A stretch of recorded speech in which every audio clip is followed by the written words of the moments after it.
បាទសូមគោរពជំរាបសួរពុកម៉ែបងប្អូនដែលកំពុងតាមដានទស្សនាវីដេអូ Channel បញ្ញាបុត្រថ្ងៃនេះខ្ញុំមានវីដេអូមួយទៀតមកបញ្ជាក់ជូនពុកម៉ែបងប្អូនអំពីអំព្រំបែកក្រោយបាទខាងមុខនេះហើយបាទដោយសារតែវីដេអូមុនបាទខ្ញុំថតបង្ហាញស្លឹកបែបនេះបាទចំខែដែលអត់ត្រឡប់ឥឡូវនេះវីដេអូនេះខ្ញុំបង្ហាញបញ្ជាក់ជូននេះស្លឹកដល់ពុកម៉ែបងប្អូនបាទ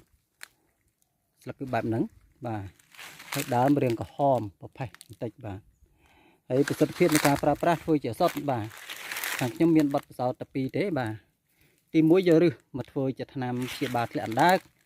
ទី2យកដើមបាទមកធ្វើជាថ្នាំព្យាបាលជំងឺខ្យល់អ្នកដែលអាសាកោសខ្យល់ញឹកណាបាទហើយពុកម៉ែបងប្អូនអាចរកបានបាទវីដេអូដែលខ្ញុំថតនេះតាមព្រីរបស់បាទជើងភ្នំបាទហើយមានដុះនៅតំបន់ដីខ្សាច់ក៏ដូចជាដីល្បាយខ្សាច់មានដូចគ្នាបាទហើយតំបន់នេះមានច្រើនដែរបាទគ្រាន់តែថាការប្រមូលផលពិបាកបន្តិចជាងយកឫសបាទឫសវាតូចបាទហើយក៏សូមជម្រាបជូនពុកម៉ែបងប្អូនថាបើសិនជាចង់បានថ្នាំបារាំងផ្សេងអាចតាក់ទងមកខ្ញុំ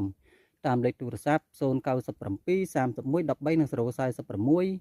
069 30 21 88បាទឬក៏អាចចូលមកកាន់ Facebook ឆៃលៀងឆៃលីនិង Page គ្រូសេងថ្នាំឆ្នាំងឬក៏ចូលតាក់ទងតាម Telegram តាមរយៈលេខ097 31 13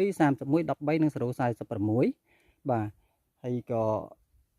សូមកុំភ្លេចជួយចុច Subscribe ទៅលើ Channel YouTube របស់ខ្ញុំអ្នកមួយផងដើម្បីទទួលបានវីដេអូថ្មីមុនគេបាទសូមអរគុណ